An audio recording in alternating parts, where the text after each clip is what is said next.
انا اعطیناک الکوثر، اے نبی ہم نے آپ کو خیر کثیر دی ہے۔ خیر کثیر سے مراد آپ کو جو ہم نے اسلام دیا ہے وہ اتنی بڑی خیر ہے کہ اگر آپ کے کوئی نرینہ اولاد نہیں بھی ہے تو اس کے مقابلے میں اللہ نے آپ کو جو دین دے دیا، اس کی دینی دنیا کی برکتیں بھی حاصل ہوں گی اور آخرت میں بھی۔ تو یہ خیر کثیر کے ہوتے ہوئے اگر آپ کے نرینہ اولاد نہیں ہوتی تو آپ کو غم کرنے کی ضرورت نہیں ہے۔ اور دوسری تفسیر کے مطابق ہم نے آپ کو حوض کوثر دی ہے، تو آپ صلی اللہ علیہ وسلم میدان حشر میں اپنے امتیوں کو پانی پلائیں گے جب لوگ پیاس سے بلک رہے ہوں گے۔ تو یہ آپ کی خصوصیت ہے کہ اس وقت اللہ نے آپ کو ایک نہر آپ کے اختیار میں دی ہوگی جس سے آپ اپنے چاہنے والوں کو پانی پلائیں گے اور پھر ہمیشہ کے لیے ان کی پیاس بجھ جائے گی۔ تو جس کو اتنی بڑی نہر ملی ہو، اتنا اس کو عزت مل رہی ہو آخرت میں، تو اس کو ایسی شخصیت کو کہ اگر نرینہ اولاد نہیں ہوتی تو وہ یہ غم کوئی غم نہیں ہے ان کے لیے۔ تو یہ دو خوشخبریاں دی گئیں، انا اعطیناک الکوثر، اے نبی ہم نے آپ کو کوثر عطا کی ہے۔ اب چونکہ اللہ نے ایک نعمت کی ہے تو اللہ فرما رہے ہیں کہ آپ پر بھی شکر واجب ہے۔ وہ شکر کیا ہے؟ فصلی لربک، آپ اپنے رب کے لیے نماز پڑھیے، ونحر اور قربانی کیجئے۔ دو کام آپ کریں گے، نماز اور قربانی، تو اس کا صلہ اللہ آپ کو کیا عطا فرمائے گا؟ ان شانئک ھو الابتر، آپ کا دشمن آپ کو تانے دے رہا ہے کہ آپ ابتر ہیں، آپ کی نسل ختم ہونے والی ہے۔ تو ہم آپ کو یہ خوشخبری دے رہے ہیں کہ آپ دین پر مضبوطی سے قائم رہیے، آپ کے دشمن کی نسل ختم ہونے والی ہے۔ تو ان کے جسمانی بیٹے تو ہوں گے، روحانی اولاد نہیں ہوگی ان کے، جس کا نتیجہ یہ نکلے گا کہ ان کے درجنوں بچے ہو کے بھی ان کا نام و نشان مٹ جائے گا۔ باپ دیکھیں، عرب کے بہت اولاد ہوا کرتی تھی، لیکن آج ان عرب کے سرداروں کا نام لینے والا کوئی بھی نہیں ہے۔ نہ ابو جہل کو پوچھا جاتا ہے، نہ ابو لہب کو، نہ عاص بن وائل کو۔ تاریخ میں ان کا تذکرہ ایک برے عنوان سے، برے نام سے کیا جاتا ہے، کوئی ان کو عزت دینے والا نہیں۔ حتیٰ کہ ان کی اولادیں بھی آگے جا کے مسلمان ہو گئیں، انہوں نے بھی اپنے باپ دادا کا ذکر چھوڑ دیا۔ تو یہ اس صورت میں اللہ تعالیٰ کا ارشاد ہے۔ اچھا، اب اس میں جو کچھ علمی باتیں ہیں، نمبر ایک کہ اللہ تعالیٰ نے جب بھی کسی پر کوئی انعام کیا ہو، احسان کیا ہو، تو اللہ تعالیٰ چاہتے ہیں کہ اس کا تم شکر ادا کرو۔ تو اسی وجہ سے آپ صلی اللہ علیہ وسلم کو اس صورت میں خطاب کیا گیا کہ ہم نے آپ کو جب کوثر عطا کی ہے تو آپ اللہ کے بندے ہیں، لہذا آپ پر بھی اللہ کا شکر ادا کرنا واجب ہے۔ پہلی بات تو یہ پتہ چلی۔ دوسری بات یہ پتہ چلی کہ شکر ادا کرنے کا طریقہ ہمیشہ سے وہی ہوگا جو اس صورت میں بیان کیا ہے، ایک نماز اور ایک قربانی۔ نماز ہمیشہ یاد رکھیں کہ لیبل ہے جسمانی عبادت کا، اور قربانی لیبل ہے مالی عبادت کا، کیونکہ جب آپ جانور، عرب میں اونٹ جو ہے نا، یہ بہت قیمتی مال تھا، تو اتنے قیمتی مال کو کاٹ دینا یہ بہت بڑی قربانی سمجھی جاتی تھی۔ تو مطلب کیا ہے کہ آپ نے اللہ کو راضی کرنے کے لیے اپنے جسم کو بھی کھپانا ہے جیسے کہ نماز میں کھپایا جاتا ہے، اور اپنے مال کو بھی قربان کرنا ہے جیسے کہ قربانی میں کیا جاتا ہے۔ تو مراد صرف نماز اور قربانی نہیں ہے، بلکہ یہ ایک لیبل ہے، اور قرآن کا یہ طریقہ رہا ہے کہ وہ جزیات کے ضمن میں اصول اور قاعدے بیان کرتا ہے، مثالوں سے پورا ایک جو ہے نا لا بیان کرتا ہے، قانون بیان کرتا ہے۔ تو یہاں بھی ایک قانون بیان کیا جا رہا ہے کہ شکر کا دو طریقے ہیں، ایک جسمانی عبادت بھی اور مالی عبادت بھی۔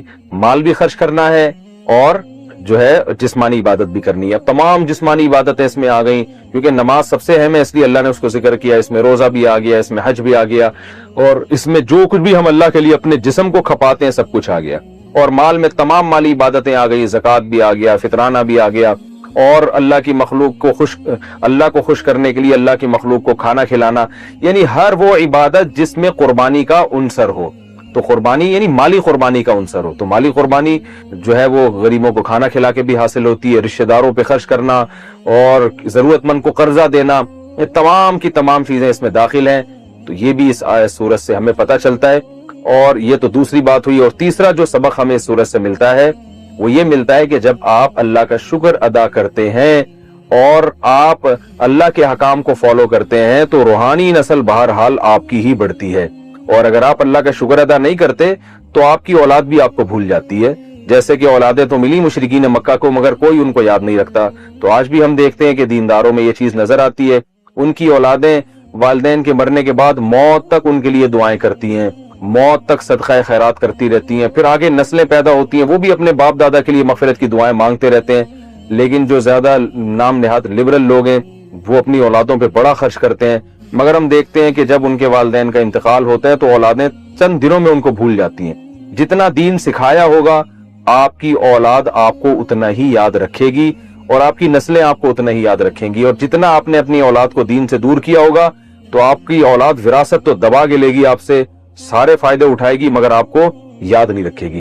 محمد راجہ انڈیا سے، کیا خالہ کے بیٹے کی بیٹی سے شادی جائز ہے؟ جی جائز ہے۔ کیا جنات انسان پر بھی عاشق ہوتے ہیں؟ جی ہوتے ہیں، ہو سکتے ہیں، لیکن لاکھوں میں کروڑوں میں کوئی ایک آدھ واقعہ ہوتا ہے، تو اس لیے امید ہے آپ پر عاشق نہیں ہوں گے۔ منی کے قطرے نکلنے کے دوران جو کپڑے پہنے ہوئے ہوتے ہیں کیا وہ سب ناپاک ہو جاتے ہیں؟ جی ناپاک ہو جاتے ہیں، البتہ ایک آدھ قطرہ اگر لگا ہے تو اس کو دھونا واجب نہیں ہے، تھوڑا وہ پھیل گیا ہے نا ہتھیلی کی گہرائی کے برابر، تو پھر اس کو دھونا بہرحال لازم ہے۔ میری ساس کی بد زبانی کی وجہ سے میری جٹھانی ان سے الگ ہو گئی، تو میں نے اپنے شوہر سے کہا کہ اپنی امی کو اپنے گھر لے آئیں، تو وہ ہمارے گھر آ گئیں۔ میں کینسر کی مریض ہوں اور مجھے کیمو بھی لگی ہے، میں سارے کام کرتی ہوں مگر میرا ایک ہاتھ خراب ہو چکا ہے جس کی وجہ سے میں ان کے ہاتھ پاؤں نہیں دبا سکتی، تو وہ میرے شوہر دباتے تھے مگر وہ میری بیماری کو ناٹک کہتی ہیں اور بہت زیادہ بد زبانی کرتی ہیں، جس کی وجہ سے میں نے اپنے شوہر سے کہہ دیا کہ میں بیماری کے ساتھ یہ ٹارچر اب برداشت نہیں کر سکتی۔ اب وہ گاؤں چلی گئی ہیں لیکن میرے شوہر کو لگتا ہے کہ وہ ان کی وجہ سے جہنم میں جائیں گے اور کہتے ہیں کہ اگر تم ایڈجسٹ کرتی تو وہ میرے ساتھ ہی رہتی۔ آپ بتائیں اگر میں غلط ہوں تو اپنی غلطی کی اصلاح کر لوں، جبکہ میں ابھی بھی بیمار ہوں اور انہوں نے مجھے پریشان کیا ہے، اور انہیں جو مجھے پریشان کیا وہ میں تفصیل سے بتا نہیں سکتی۔ جب آپ کا ہاتھ خراب ہو گیا تھا تو کیسے پاؤں دبائے جا سکتے تھے؟ ایسی صورت میں آپ کے شوہر کو آپ کو الزام دینا ٹھیک نہیں ہے۔ تو اب مجھے نہیں پتا کہ کون غلطی پر ہے اس میں، بہرحال بوڑھی ماں کا بڑا احترام ہے۔ اب شوہر ظاہر ہے مرد کے دل میں اقبال آ جاتا ہے کہ میری ماں اب گاؤں میں رہ رہی ہے، لیکن شوہر کو یہ بھی سمجھنا چاہیے کہ عذر کیا ہے۔ تو اگر بیوی کہہ رہی ہے بھائی میرا ہاتھ خراب ہو گیا، میں اس بڑھاپے میں ان کی خدمت نہیں کر سکتی، نہیں دبا سکتی، اور ساس میری بیماری کو ناٹک کہتی ہیں، بعض ساسیں ہوتی ہیں وہ بہو کا ایک صحیح عذر بھی ماننے کے لیے تیار نہیں ہوتی۔ آپ کو جب پتا تھا کہ ساس بد زبان ہے اور بد زبانی کی وجہ سے جٹھانی الگ ہوئی ہیں تو آپ کو ضرورت کیا تھی کہ آپ بیل مجھے مار؟ آپ خود مشورہ دے کے اپنی ساس کو اپنے گھر لے آئیں، تو یہ لانے سے پہلے آپ کو سوال پوچھنا چاہیے تھا نا۔ بہرحال میں آپ کے شوہر کو نصیحت ہی کر سکتا ہوں کہ بھائی بیوی اگر بیچاری معذور ہے اور ساس کے تانے بہت زیادہ ہو رہے تھے تو پھر بیوی پہ ظلم نہیں کرنا چاہیے، اماں کی خدمت آپ خود کریں ایسی صورت میں، یا گاؤں میں آپ چلے جائیں کچھ دن اماں کے پاس رہیں یا فون پہ خیریت معلوم کر لیا کریں۔ بہرحال اماں کو بھی نہیں چھوڑا جا سکتا، بیگم کو بھی نہیں، خود ہی بھگتو۔ اگر کوئی عورت صرف نہاتے وقت اوپر جوڑا باندھے اور نہانے کے بعد اس کو کھول دے تو کیا یہ جائز ہے؟ اگر وہ بہت اچھی طرح عورت نے جوڑا باندھا ہے اور اس کو کھولنا اس کے لیے مشکل ہے تو وہ جوڑے کے بالوں کے اندر پانی پہنچا دے تو یہ کافی ہے، تو پھر وہ بعد میں بھی بے شک کھول لے تو بھی غسل اس کا ہو جائے گا۔ لیکن اس کی یہ غلط چیز ہے نا کہ آپ کو صرف نہانے سے بالوں کو گیلا کرنے سے بچنے کے لیے آپ جوڑا باندھ رہے ہیں، تو جوڑا تو اس لیے شریعت نے حکم دیا عورت کو جوڑا باندھ کے غسل کرنے کی اجازت اس لیے دی کہ جوڑے کا کھولنا اور دوبارہ باندھنا بڑا مشکل ہوتا ہے، یہاں تو باندھنا کھولنا بہت آسان ہے عورت کے لیے، تو اس لیے بہرحال یہ ناپسندیدہ عمل ہے، اس کو چاہیے کہ ایک دفعہ پراپر نہا لے اس کے بعد جوڑا باندھ دے۔ گرمی میں 3 دن کی قضا نماز اگر میں 3 دن کی قضا نماز ایک ساتھ پڑھوں تو کیا وتر ہر عشاء کے ساتھ پڑھنے ہوں گے یا ایک ساتھ سارے وتر بھی پڑھ سکتے ہیں؟ جی وتر الگ سے پڑھ سکتے ہیں آپ، عشاء کے ساتھ ضروری نہیں ہے، جو قضا نمازوں کی بات کر رہا ہوں تو ساری عشاء ایک دفعہ نمٹا دیں، پھر سارے وتر ایک دفعہ نمٹا دیں۔ سیف صاحب انڈیا سے، اگر پیسے گر جائیں تو کیا انہیں اٹھا کر چومنا چاہیے؟ نہیں بھائی، بس ایسے ہی رکھ لیں جیب میں۔ اگر لڑکی موبائل پر لڑکے سے کہے کہ اپنا نکاح مجھ سے کر لو اور وہ لڑکی کی طرف سے گواہوں کے سامنے قبول کر لے تو کیا نکاح ہو جائے گا؟ نہیں ہوگا۔ خاتون نے پوچھا ہے جی میرے شوہر تمباکو کھاتے ہیں اور مجھے اس کی بو سے نفرت ہے، جب وہ تمباکو کھاتے ہیں تو میرا ان سے بات کرنے کا بھی دل نہیں چاہتا، میں کیا کروں؟ وہ آپ کا بیان بھی شوق سے سنتے ہیں، آپ ان کو بتائیں نبی صلی اللہ علیہ وسلم نے فرمایا المسلم من سلم المسلمون بلسانہ ویدہ، نبی نے فرمایا مسلمان وہ ہے جس کی زبان اور ہاتھ کے شر سے دوسرے مسلمان محفوظ رہیں۔ تو یہ اجنبی مسلمانوں کو تکلیف دینا جب اتنا بڑا عذاب ہے تو اپنی زوجہ کو تکلیف دینا تو اور بھی زیادہ بڑا گناہ ہے، تو قطع رحمی میں آتی ہے یہ چیز۔ اور بدبو تو ایک ایسی چیز ہے جس سے نبی صلی اللہ علیہ وسلم بہت شدید نفرت کیا کرتے تھے، تو ہمیں نبی کو فالو کرنے کا حکم ہے، اس سے پتہ چلا ہمیں بھی بدبو سے نفرت ہونی چاہیے۔ تو اگر شوہر کو تمباکو کھانے کی عادت ہے بھی تو ان کو چاہیے کہ وہ گھر میں جب گھر سے باہر جا کے کھا لیا کریں، یہ کہیں کونے پہ بیٹھ کے کھا لیں، اس کے بعد منہ اچھی طرح دھوئیں، صاف کریں تاکہ اس کی اسمیل منہ میں نہ رہے۔ حقیقت یہی ہے کہ جن کو تمباکو سے بو سے نفرت ہے وہ بہت زیادہ تمباکو والوں سے ٹینشن میں جاتے ہیں، لیکن تمباکو والے اس چیز کا خیال نہیں کرتے، تو گناہ کی بات ہے، اپنی نیکیاں برباد کرنے کی بات ہے۔ مصلی پر ایک طرف موبائل رکھ کر نماز پڑھنا کیسا ہے؟